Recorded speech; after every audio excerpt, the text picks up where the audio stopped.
다윗의 다윗의 방식과 하나님의 방식 어떤 것이 좋은가 한번 생각을 해보겠습니다.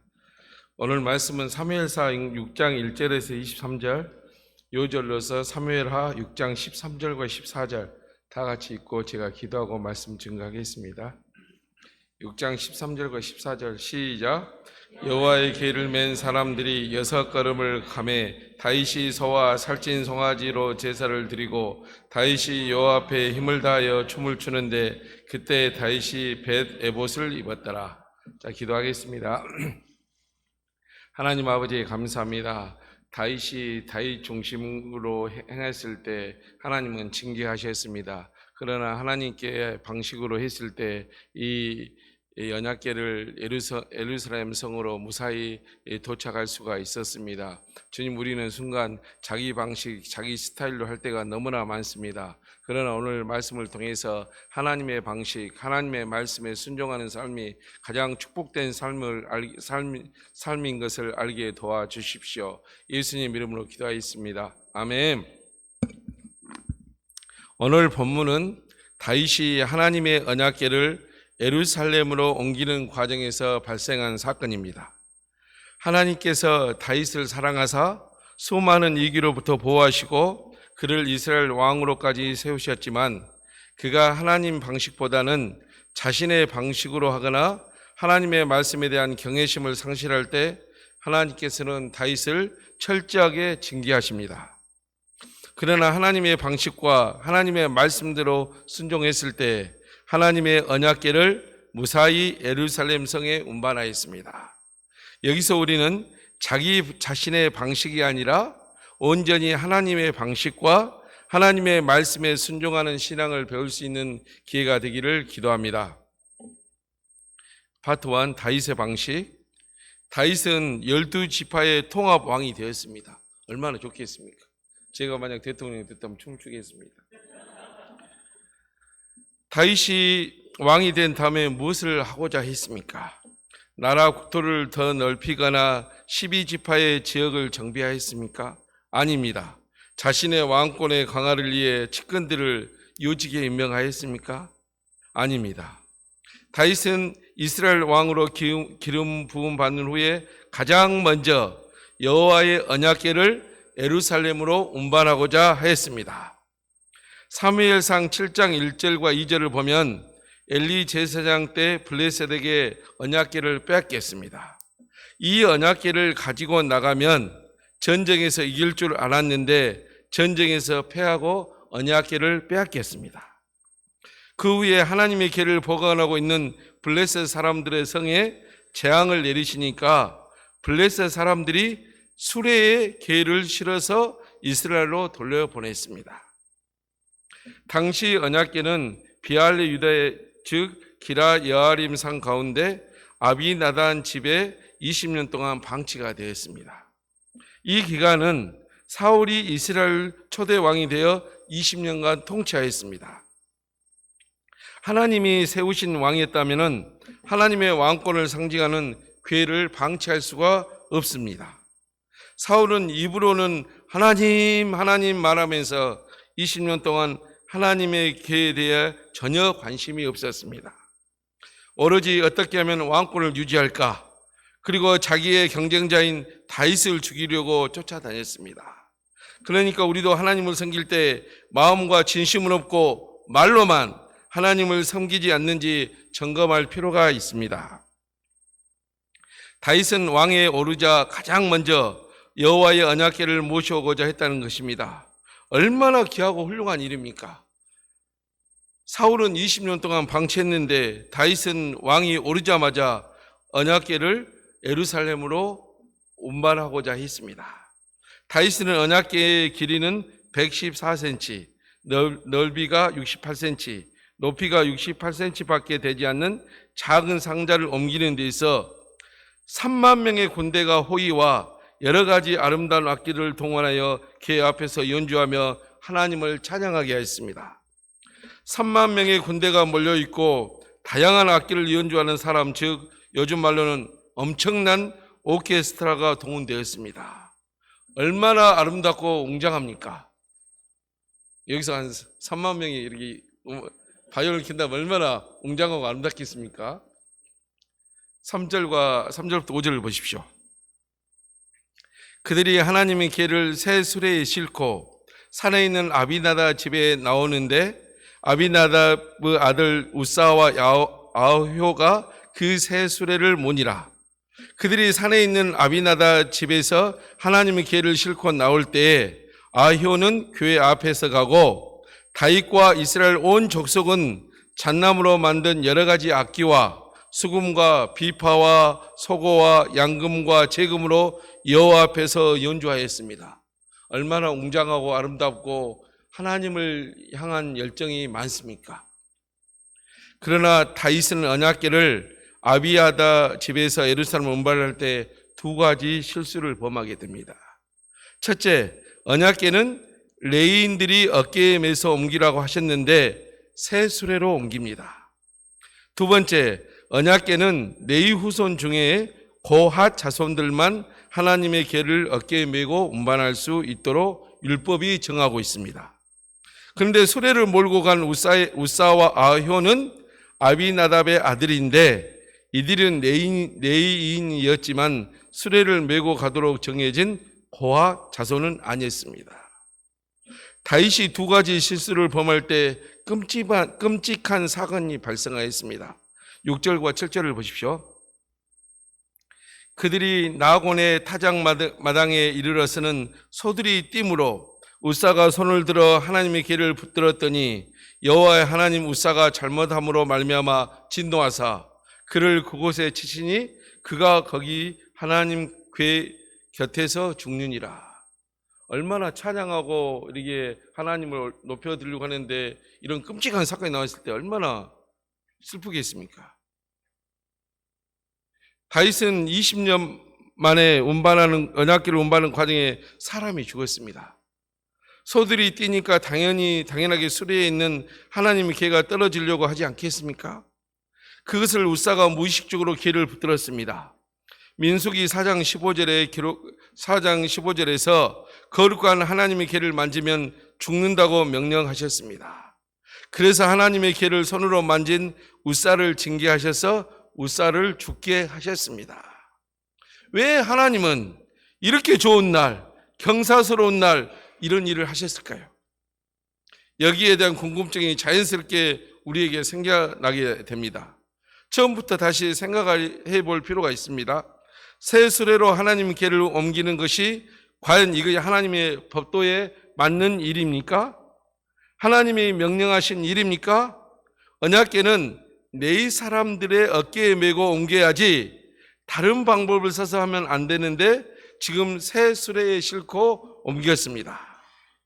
다윗이 여기서 사용하는 방법은 놀랍게도 사무엘상 6장에 나오는 블레셋 사람들이 수레를 궤를 실어서 이스라엘로 돌려보낼 때 사용한 방법과 똑같습니다.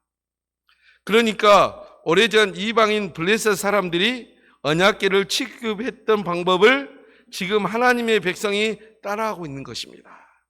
하나님의 방식이 아니라 지금 이방인의 방식으로 언약궤를 운반하고 있습니다. 8절을 보면은 여호와께서 우사를 치심으로 다윗이 분하여 그곳을 베레스 우사라 부르니 그 이름이 오늘까지 이르니라. 베레스 우사라는 우사를 치다라는 뜻인데 왜 다윗이 분노하고 있습니까? 여기서 하나님은 우사를 치셨지만 동시에 다윗의 행위를 치신 것입니다.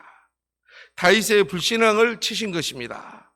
그래서 다윗은 베레스 우사라고 했는데 우사는 힘과 능력이라는 뜻이 있습니다.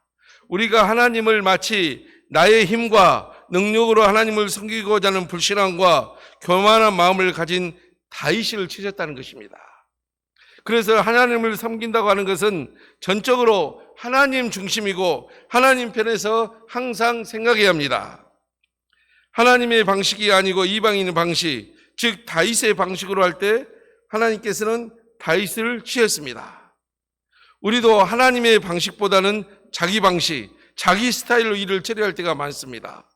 다윗은 모든 일을 행할 때는 하나님께 내가 묻고 방향을 잡았는데 여기서는 다윗이 하나님께 아뢰고 간구했다는 내용이 없습니다. 자기 방식, 자기 힘과 자기 능력을 믿을 때 하나님은 찾지 않는 결과로 우사뿐 아니라 다이도 치셨습니다. 그래서 우리가 하나님을 일을 할 때는 우리 기준이나 방식이 아니라 하나님의 방식과 하나님의 말씀대로 행해야 합니다. 여기서 3만 명의 군대와 다양한 악기들을 준비했다고 하더라도 하나님의 뜻대로 하는 것이 아니면은 아무런 소용이 없습니다. 겉으로는 아무리 화려해도 소용이 없습니다. 하나님이 정하신 방법이 무엇인지 깨닫고 하나님의 방법을 따라 하나님의 일을 감당할 수 있기를 기도하겠습니다. 9절을 보면 다윗이 그날에 여호와를 두려워하여 이르되 여호와의 궤가 어찌 내게 오리요 하고, 다윗은 우사가 죽기 전에 하나님을 경외하는 마음이 없고 자기 힘과 자기 능력을 믿었습니다. 그러나 이 사건 후부터는 다윗은 분노의 마음을 돌이켜 하나님을 두려워하고 경외하게 되었습니다. 다윗은 우사의 죽음을 통해 하나님은 인간의 마음대로 움직일 수 있는 분이 아니시라는 사실을 깊이 깨닫게 됩니다.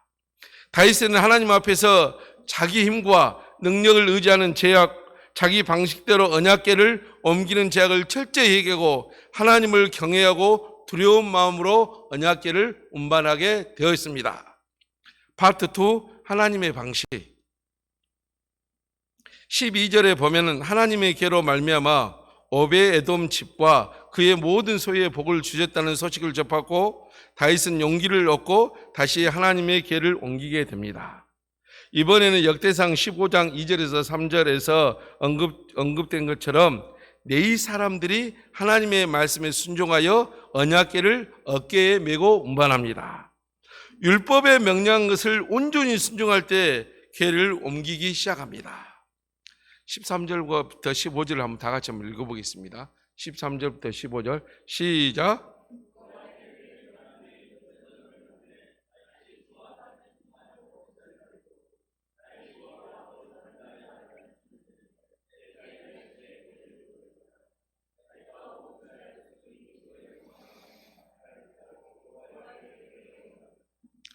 하나님을 두려워하게 된 다윗은 하나님의 궤를 옮겨도 아무런 문제가 없다는 것을 확인하고자 먼저 6걸음을 시험적으로 걷게 합니다. 6걸음을 걸은 다음 제사를 드리는데 그때 얼마나 두렵겠습니까? 우사가 궤를 만지다 죽은 것을 자기 눈으로 봤는데 얼마나 무섭겠습니까? 다윗은 두려운 마음으로 6걸음 걷고 하나님께 소와 순양을 각각 7마리씩 제물로 제사를 드렸습니다. 그러자 아무 일도 일어나지 않았습니다. 역시 하나님 말씀 그대로 하니까 문제가 없다는 것을 다윗이 깨닫게 됩니다. 하나님 말씀대로 방식대로 궤를 옮길 때 아무런 문제 없이 언약궤가 예루살렘 성으로 들어오게 되었습니다. 온 이스라엘 백성, 특히 예루살렘 백성이 다 나와서 환호하고 찬양하고 나팔 불고 즐겁게 뛰놀고 있습니다. 하나님의 궤가 들어올 때 다윗은 기쁨을 이기지 못하고 춤을 추었습니다. 다윗이 번제와 화목제를 드리기를 마치고 만군의 여호와 이름으로 백성에게 축복하고 모든 백성 곧 이스라엘 무리에게 남녀를 막론하고 떡 한 개와 고기 한 조각과 건포도 떡 한 덩이씩 나누어주매 모든 백성이 자기 집으로 돌아갔습니다. 파트 3, 미갈의 부림. 20절을 보면 다윗이 자기 가족에게 축복하여 돌아오매 사울의 딸 미갈이 나와서 다윗을 맞으며 이르되 이스라엘 왕이 오늘 어떻게 영화로우신지 방탕한 자가 염치 없이 자기 몸을 드러내는 것처럼 오늘 그의 신복의 계집종의 눈앞에 몸을 드러내셨도다 하니, 참 찬물을 끼얹어도 참 너무나 심각하게 찬물을 끼얹고 있습니다. 다윗이 이스라엘 왕으로 그 백성을 축복할 뿐 아니라 자기 가정의 머리로서 하나님의 이름으로 가족들에게 축복하려고 돌아옵니다. 그러나 다윗의 기쁨과 기대함으로 돌아온 그 가정은 하나님의 신령한 복을 받을 준비가 전혀 되어 있지 않습니다. 미갈은 다윗이 염치 없이 자기 몸을 드러내는 방탕한 자 같다고 지적합니다. 심지어 그의 신복 계집종의 눈앞에 몸을 드러내셨도다라고 합니다. 이것은 여자들 종들 앞에 몸을 드러냈다는 것을 강조하는 것이 아니라 미천한 자들 앞에서 그렇게 했다고 비난하는 것입니다. 지금 이 기쁨의 순간에 하나님을 찬양하고 경배하고 다 같이 기뻐하는 것은 안중에도 없고 그냥 다윗이 잘못했다고만 지적하고 있습니다. 21절과 22절을 한번 다 같이 한번 읽어보겠습니다. 21절과 22절 시작.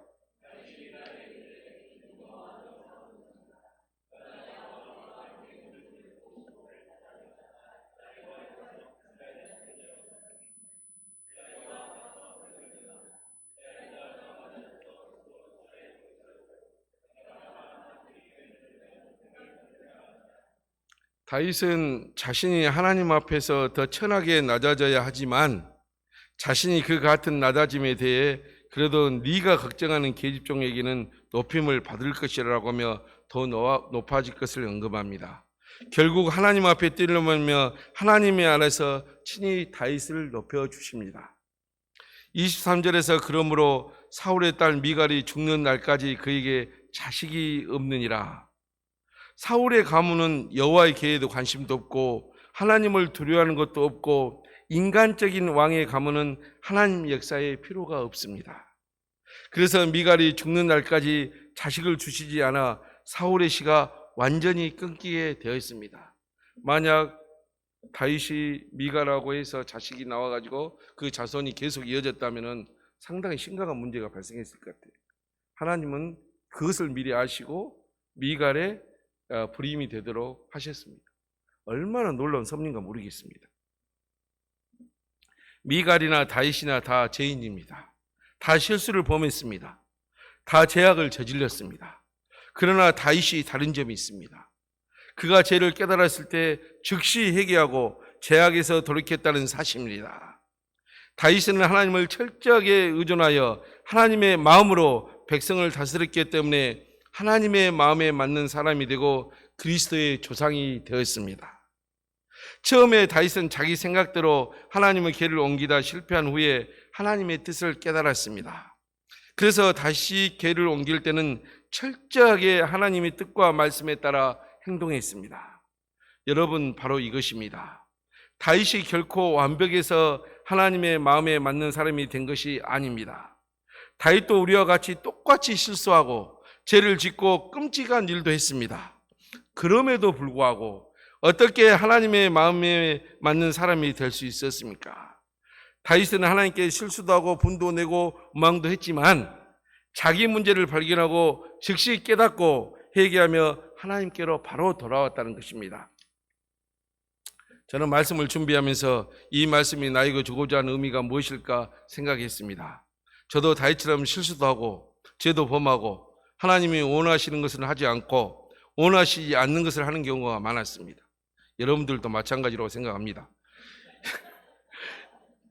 이런 자를 우사처럼 당장 치시지 않고 주님 앞에 나와서 회개하고 다시 돌이킬 수 있는 기회를 주신 하나님께 너무나 감사가 되었습니다.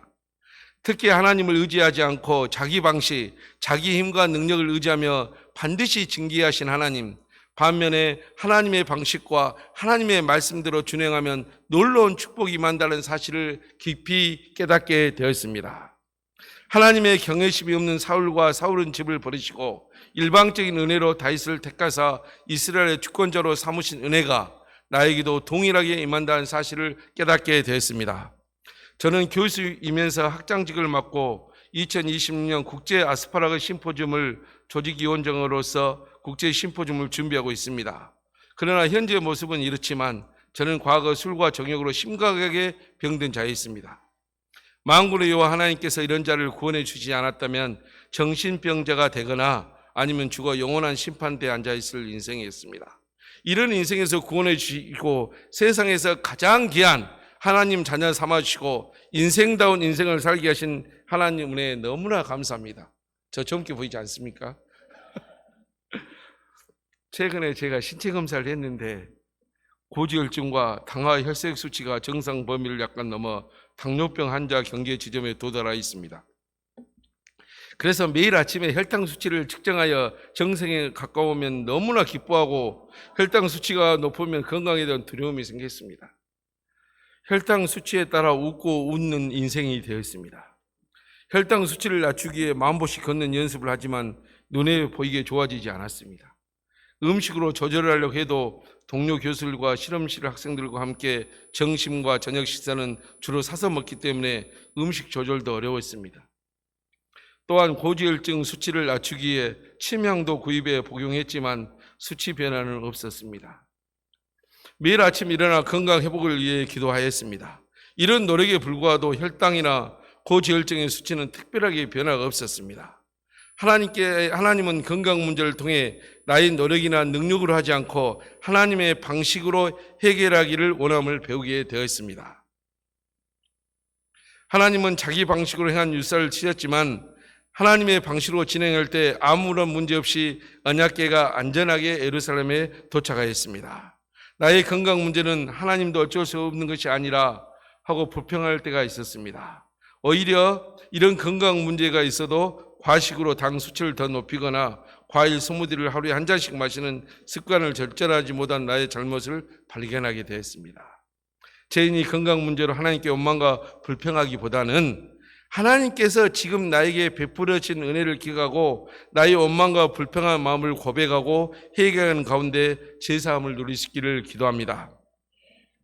또한 실수와 죄에 반복하게 짓지만 미가 같은 길이 아니라 다윗과 같은 길로 갈 수 있도록 날마다 영적인 투쟁을 하겠습니다.